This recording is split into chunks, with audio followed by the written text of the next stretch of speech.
Olá, você que nos acompanha em todo o Piauí pela internet, no ar com mais uma entrevista e agora recebendo o presidente da PPM, prefeito de São João do Piauí, Gil Carlos. Presidente, obrigado pela presença e nós temos muitos assuntos para conversar, mas nessa primeira entrevista, nós marcaremos outras. Eu queria me limitar à questão das prefeituras, do seu trabalho à frente da PPM e do pepino que tanto o senhor quanto os prefeitos do Piauí tiveram que descascar, mas vários pepinos tiveram que ser descascados ao longo de 2017.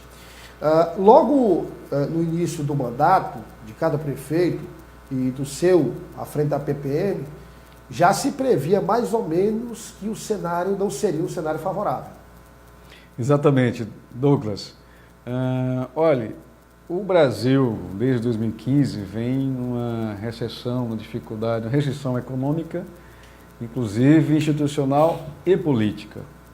E nós estamos assistindo a dificuldade para a União, para os estados e imagine para os municípios, que são os entes que têm a menor receita e têm os maiores compromissos dos entes federativos, né? Porque vale a pena a gente reiterar isso, apesar de ser uma expressão simples, mas ela retrata a realidade, que as pessoas residem, moram e têm as suas demandas, suas necessidades nos municípios.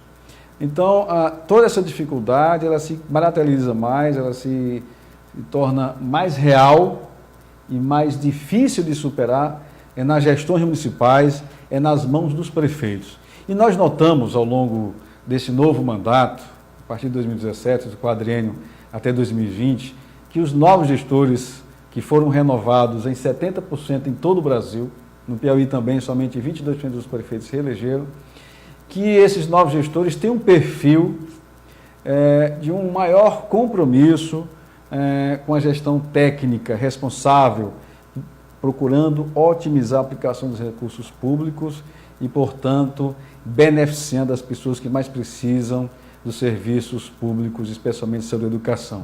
Bem como dando um aspecto mais técnico, Douglas, à sua equipe para que faça o dever de casa e consiga captar novos recursos para fazer investimentos. Essa mudança, de um modo geral, no perfil das equipes das prefeituras? Um perfil mais técnico? Exatamente. Tanto dos prefeitos, ou seja, dos prefeitos que foram eleitos.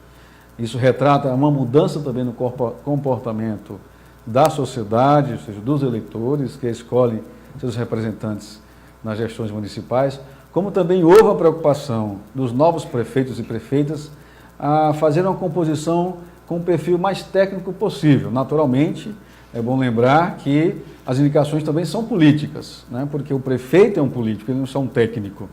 Né? Se fosse só um técnico, precisaria de eleição, precisaria de concurso público, não é? Mas eles são políticos.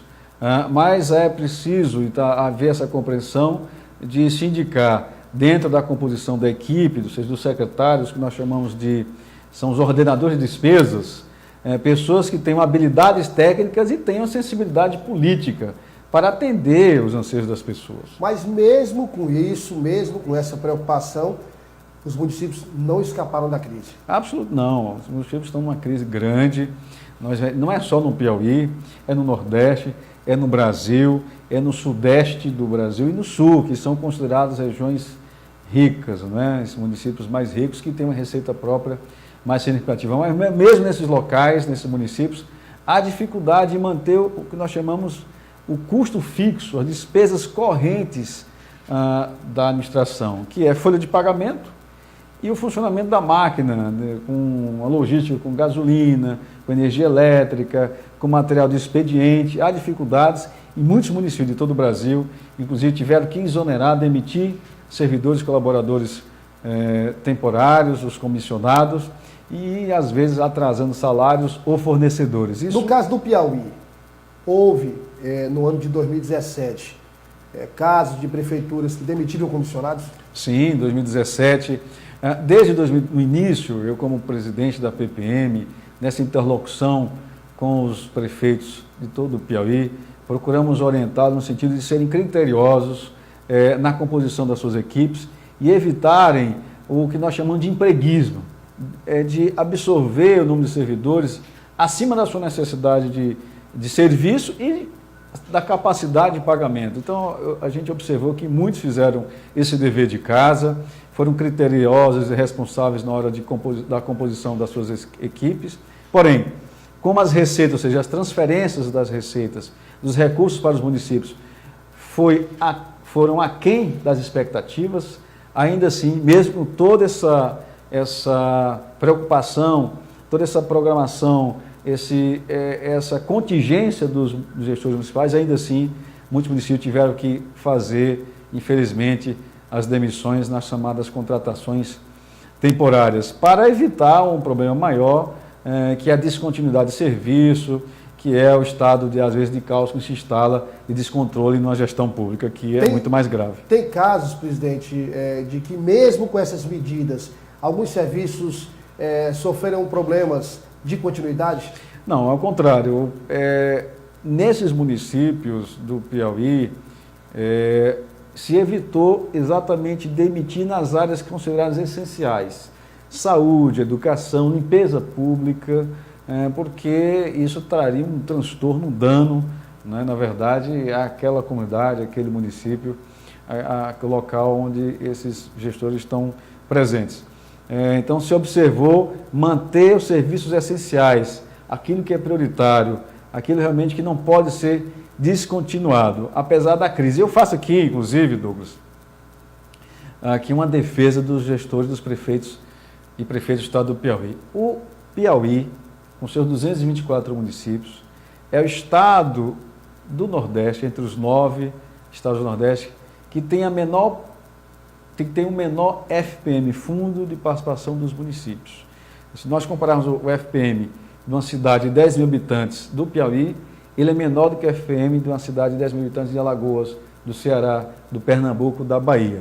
Não é? Já há essa desvantagem. Já há essa desvantagem. Ainda assim, nós observamos que, mesmo com essa dificuldade, as gestões municipais do estado do Piauí, ela tem resultados positivos.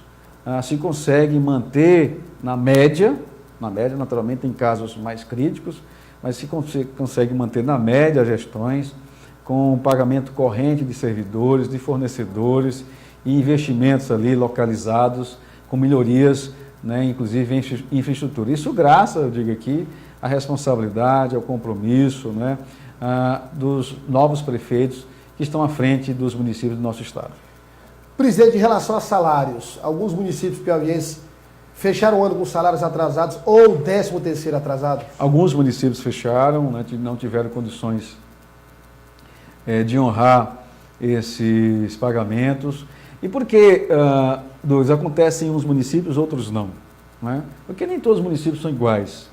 Tem municípios que, nessas gestões, se herdou problemas mais graves, mais sérios, dívidas, né, precatórios. É um problema grave. Nós temos 40 municípios do estado do Piauí que têm dívidas trabalhistas altíssimas e que hoje o Tribunal Regional do Trabalho faz, na verdade, o sequestro desse dinheiro na conta da prefeitura. Independente da vontade do gestor, ele herdou isto. Isso vai, naturalmente, obviamente, comprometer a gestão atual. Então, é um problema que ele herdou, que não dependeu da vontade dele. Então, é preciso observar isso. Então, nós temos 40 municípios do estado do Piauí com problemas graves, em que houve um grande aumento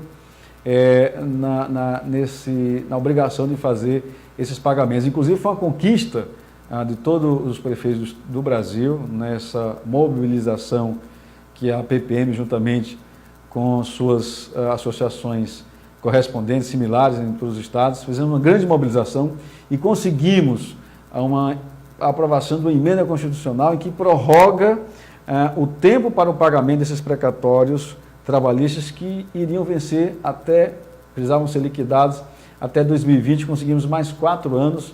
Isso vai significar que municípios como, por exemplo, Amarante, como Campo Maior, como Curimatá, que estavam com uma parcela muito alta, comprometendo uma fatia significativa do fundo de participação, vão poder aliviar e assim irá amenizar essas dificuldades desses municípios. Então, a média dos municípios do Piauí é uma média positiva, a maioria manteve o fluxo de pagamento de salários, inclusive de terceiro, mas tem alguns municípios que não conseguiram, de fato, manter a regularidade do pagamento dos servidores.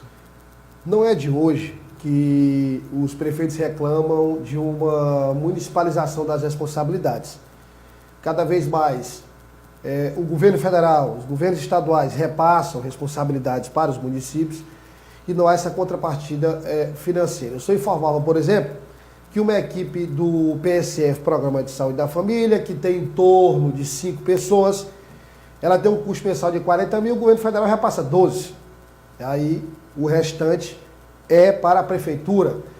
Bom, em relação a isso, é um problema que contribui e se torna mais grave ainda no quadro de recessão que nós vivemos atualmente. E aí entra a história do Pacto Federativo, enfim. O senhor acha muito difícil a revisão desse Pacto Federativo para rever essas responsabilidades e repasses financeiros? Já esteve mais difícil, Douglas, mas em razão exatamente dessa mobilização, desse movimento em todo o Brasil, dos prefeitos e prefeitas, em que leva ao Congresso... O senhor sabe que a luta não é fácil, né? O governo federal não vai querer. Não vai querer. Né? Nós temos um modelo concentrador, um modelo da nossa cultura política, administrativa, concentrar os recursos no governo federal. Esses recursos chegam aos municípios, os recursos voluntários, através dos deputados, e isso termina mantendo essa estrutura política administrativa que favorece, né, digamos assim, os deputados, os senadores e o próprio governo federal.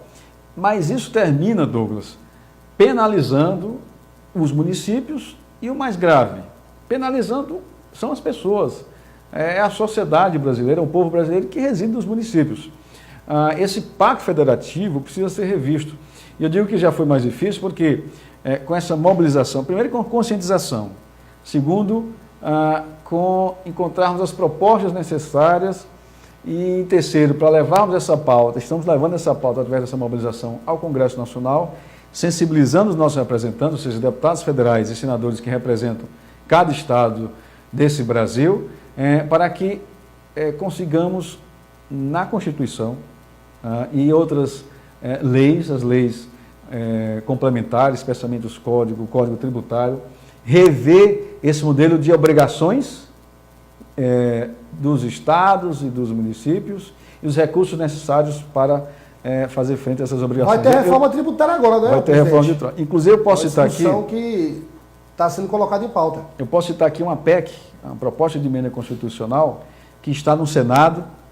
Nós estamos nos mobilizando para fazê-la andar. Está ainda na CCJ do Senado, a Comissão de Constituição e Justiça, em que obriga ao governo federal, no momento em que ele determina uma despesa para o município, através de um programa, de uma ação, ele também define de onde vem os recursos para bancar, para custear aquela despesa adicional. Não é? Isso é muito importante, porque transferimos as obrigações, mas não se transferem em igual proporção os recursos. Por isso gera o desequilíbrio nos municípios e aí fica o prefeito como sendo o responsável pela situação, às vezes, de desequilíbrio, de dificuldade de fazer investimentos ou mesmo os pagamentos, como eu falei, das despesas correntes de folha de pessoal, de fornecedores. Você citou uma coisa importante, reforma do Código Tributário. Nós assistimos há pouco tempo a proposta da reforma trabalhista, depois veio a reforma previdenciária que não andou, né? E agora já foi anunciado que o próximo foco, foi anunciado isso pelo presidente da Câmara, Rodrigo Maia, pelo próprio equipe do presidente Temer, de que irão trabalhar nesse próximo ano na reforma trabalhista. Inclusive esteve aqui no Piauí... A tributária, né? Reforma tributária, perdão. Esteve aqui no Piauí o relator da comissão especial que estuda e que tem a proposta já elaborada, que vai ser apreciada na Câmara e posteriormente no Senado, em que o objetivo é simplificar os impostos, os tributos, e é necessário realmente simplificar, evitar, assim, inclusive com essas medidas, não só a sonegação, que é um problema sério, grave, como também a renúncia fiscal. Mas aí vem outra questão, presidente. Não é só a simplificação para os municípios, interessa a distribuição. Citou bem, você realmente enfatizou bem. Mas fala-se nessa simplificação não é? Para modernizar a forma de arrecadar os impostos, a semelhança que acontece nos países desenvolvidos, tirar o maior peso do consumo, não é? E aumentar a carga tributária sobre especulação, não é? Sobre o patrimônio, sobre a renda. E, portanto, inverter essa lógica no Brasil, que quem paga mais é quem ganha menos. Na verdade, é o trabalhador, que não tem como fugir da sonegação da carga tributária. Ele paga já no consumo. Quando compra um quilo de arroz, de batata, está pagando imposto ali. Porém, quem tem muitas rendas nas empresas terminam se livrando das alíquotas mais altas. Então, eu quero inverter essa lógica correta, como acontece no mundo desenvolvido. Porém, não está clara na proposta, Douglas, que você citou, como serão distribuídos esses recursos arrecadados e como eles chegarão aos municípios. Porque a forma que está, os municípios ficam com a menor parte, 18% do total arrecadado, que chegam aos municípios. Ora, se é nos municípios que vivem as pessoas, que vive o povo, se são os municípios que precisam ali, são gestores municipais, a municipalidade precisa responder imediatamente às necessidades das comunidades, nos bairros, nas comunidades rurais, nas cidades. Se é o gestor municipal que está ali e que a eles são solicitadas as obrigações de investimento em urbanização, na saúde, na educação. Então é ele, no município, na municipalidade, que teremos as respostas mais rápidas, mais eficazes e mais baratas, não é? Evitando vencer toda essa burocracia que dificulta, que onera e que dizem alguns estudiosos, que nós temos um grande problema no Brasil, que é a corrupção, que é um ralo, que aumenta o custo do Brasil. Mas dizem que o maior custo do Brasil é a burocracia, é a concentração das riquezas da União e a dificuldade que nós temos de trazer aos municípios, em que vamos perder tempo, recurso humano e recurso financeiro. Um projeto, Douglas, um projeto de maior envergadura, leva 6 anos para elaborar, executar e prestar conta. Por isso que muitos projetos, muitas obras, elas param no meio, porque em 3 anos muda muita coisa, inclusive os valores, né? O custo daquela obra. Aí vem o famoso aditivo, né? Os aditivos que às vezes não correspondem. Os aditivos. Então nós precisamos mudar, e eu penso que a reforma administrativa é importante, dentro dessa reforma do Pacto Federativo, a reforma administrativa, a relação entre os entes é importante. Nós precisamos, para resumir, Douglas, desde a chamada Carta Cidadã, Constituição de 88, que se concedeu direitos, muitos direitos ao povo brasileiro, e é correto, mas está sendo transferida essas obrigações para os municípios. Saúde, educação, investimento em infraestrutura, saneamento básico, segurança, não é? Trânsito, investimentos na área de empreendedorismo e desenvolvimento econômico, e os municípios não têm as receitas necessárias para fazer esses investimentos e promover o desenvolvimento dos municípios. Tenho ainda 2 perguntas para o senhor. A penúltima delas, a última é sobre São João do Piauí, mas a penúltima é sobre a ajuda financeira dos municípios. Presidente, o que aconteceu? Estava tudo certo para esse dinheiro ser liberado em 2017. Esse dinheiro seria desvinculado, livre, para ser aplicado da forma que o gestor considerasse a mais adequada. E aí, de repente, só em 2018 e vinculado à saúde e à educação. Pois bem, Douglas, você lembrou bem, em razão dessa grande mobilização dos prefeitos de todo o Brasil, fomos a Brasília, aqui mesmo do Piauí, uma comitiva de 90 prefeitos, fomos em novembro a Brasília, fomos recebidos pelo presidente da República, sua equipe econômica e política, e lá fundamentamos a necessidade de termos esse auxílio financeiro, todos os municípios do Brasil, em razão exatamente das despesas estarem maiores que as receitas. 2 bilhões?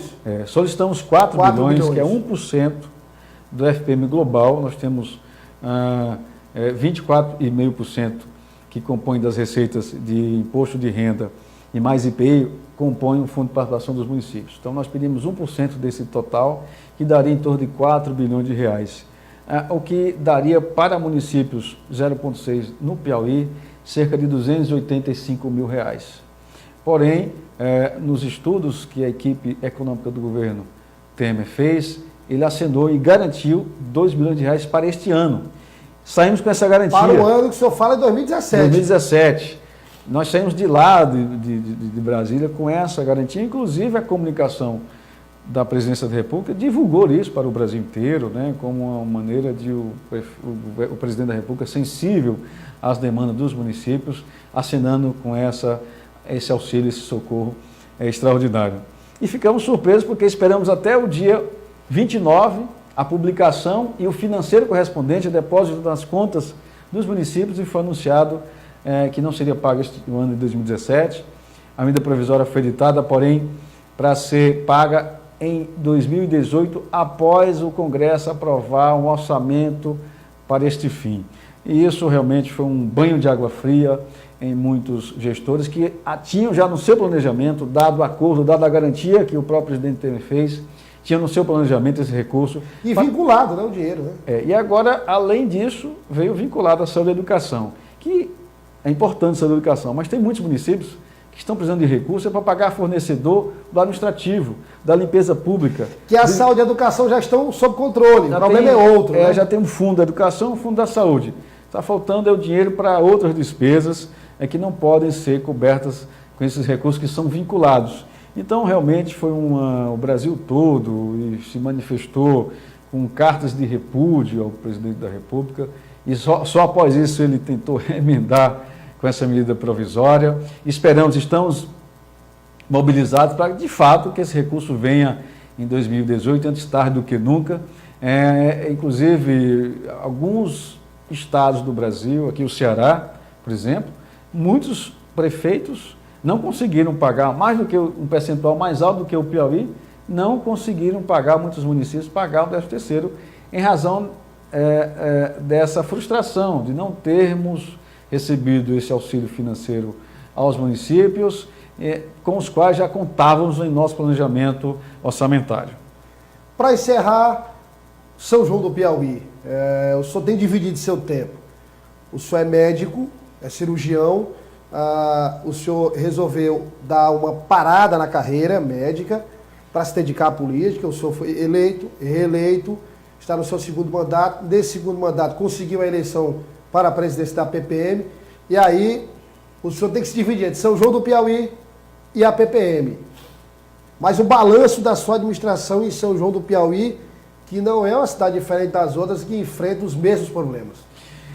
Douglas, o balanço é positivo. Nós fazendo aqui um retrospectivo. Só registrando, o senhor está com o vice-prefeito aqui. O vice-prefeito Dante Quitans, né, um jovem, né, também que está aí se doando essa missão da gestão da administração pública, que é complexa, que exige muita dedicação, voluntarismo, desprendimento, né, você deixar a sua vida pessoal, privada, não é, a sua profissão para se dedicar à coletividade. O senhor tinha uma carreira médica, o senhor tem uma carreira médica consolidada, extremamente consolidada. Precisamos louvar as pessoas como o Dante que tem essa atitude, não é? Em que faz isso não em benefício próprio, mas em benefício do ideal, não é? De trabalhar realmente em favor das pessoas, da sociedade, do bem público. Mas a nossa retrospectiva, a nossa avaliação de São João do Piauí é positiva. Fazemos ao longo desses 5 anos, observamos resultados em todos os aspectos. Um investimento que conseguimos em infraestrutura, obras estruturantes. Na área social, inclusive, fomos reconhecidos nacionalmente pelo selo Unicef, para as ações que fizemos, inclusive nas crianças, nessa fase mais delicada, né, que são as crianças. O que acontece nessa fase pode ser definitivo para o desenvolvimento e para esse cidadão do futuro. Então, fomos reconhecidos pelo selo Unicef. Na área de empreendedorismo, Douglas, também fomos reconhecidos como prefeito empreendedor do estado do Piauí, pelo SEBRAE, uma instituição idônea, reconhecida nacionalmente. Inclusive, fomos a Brasília receber esse prêmio. E, portanto, nós conseguimos desenvolver o nosso papel, o nosso compromisso em São João do Piauí, que é trabalhar... Pagamento dos funcionários, fornecedores, despesas básicas da prefeitura. Tivemos também um destaque nacional, que nós chamamos de gestão fiscal, que é você equilibrar receita e despesa. Não devemos a fornecedores, não temos restos a pagar com salário. Houve incremento de receita própria, prefeito? Houve incremento de receita própria, ou seja, cumprimos nosso dever de casa. Existe uma expressão que diz, olha, por que o prefeito vai solicitar dinheiro ao governo federal se ele não faz o dever de casa e aumenta a sua receita própria? Fizemos o dever de casa, São João do Piauí foi uma das cidades que mais conseguiu crescer em receita própria, só cumprindo o seu papel, não é, criando novos impostos, aumentando impostos, não. É só cobrar o que é devido, que está estabelecido em lei, que inclusive renunciar à receita é improbidade administrativa. Então, cumprindo esse papel, coisas simples como IPTU, ISS, cobrando de bancos, cobrando de grandes empresas que às vezes não faz o devido recolhimento. A gente estruturou a equipe, o órgão de arrecadação e tributação, com isso a gente conseguiu arrecadar receita própria e podemos assim fazer investimentos com recursos próprios. São João do Piauí foi a cidade, em 2016, e nós não temos resultado de 2017 ainda, que mais conseguiu investir no município com recursos próprios. Isso é positivo, não é? Então eu acho que conseguimos cumprir a nossa missão de trabalhar em favor do desenvolvimento de São João do Piauí, de promover o bem-estar das pessoas, e, acima de tudo, fazer com moralidade, com responsabilidade, com decência, com impessoalidade, Douglas. Uma coisa importante que ficou registrado em nossa gestão em São João do Piauí é que não confundimos o público com o privado. As pessoas carentes que vão à prefeitura solicitar benefícios, fazemos de maneira impessoal, sem vincular a eleição, sem ter a barganha eleitoral, sem perseguir aquele grupo que não vota, não é? Fizemos isso, portanto, com impessoalidade, e é por isso que São João do Piauí hoje é uma cidade que tem os indicadores positivos, crescendo cada vez mais, inclusive sendo reconhecida entre agências de financiamento, como o Banco do Brasil e Caixa Econômica, com capacidade de captar recursos através de financiamento para fazer investimentos em obras estruturantes. Então, o resultado é positivo, mas isso não se deve apenas a mim. É toda uma equipe que foi constituída de secretários, o próprio vice-prefeito, secretários, técnicos, a parceria que nós temos com o governo do Estado, o governador Hélito Dias, que é um excelente parceiro, né, que também tem uma luta, um desafio grande em superar essa crise, e tem mostrado que teve essa capacidade, que os resultados são positivos, com obras que conseguimos também com o governo federal, não é? Com a parceria que nós temos com o controle chamado externo, mostrando que nós queremos fazer a coisa correta, as boas práticas de gestão pública, e assim a gente conseguiu promover o município de São João do Piauí a um status que hoje é reconhecido como uma gestão que está cumprindo o seu papel, o seu dever com a sociedade. Presidente, obrigado pela presença. Feliz 2018 para o senhor. Eu aqui agradeço, Douglas, também desejo feliz 2018 a você e toda a sua equipe, a equipe que você coordena, esse trabalho que se faz de levar informação com qualidade a todos os piauienses. E eu faço isso em nome não somente de São João do Piauí, mas em nome dos 224 prefeitos e prefeitos no estado que nós representamos através da PPM, e temos buscado na PPM fazer um trabalho de promover as gestões públicas e promover os municípios, porque eu lhe digo aqui e lhe afirmo, o Brasil só irá conseguir avançar e especialmente vencer a sua desigualdade, a desigualdade territorial, a desigualdade regional, a desigualdade entre os segmentos sociais, se nós promovermos efetivamente os municípios. É esse o recado que queremos dar e essa mensagem que eu quero deixar aos piauienses. E a você, muito obrigado por ter nos acompanhado. Espalhe o vídeo, deixe o seu comentário e nós voltaremos em outra oportunidade. Um grande abraço, até lá.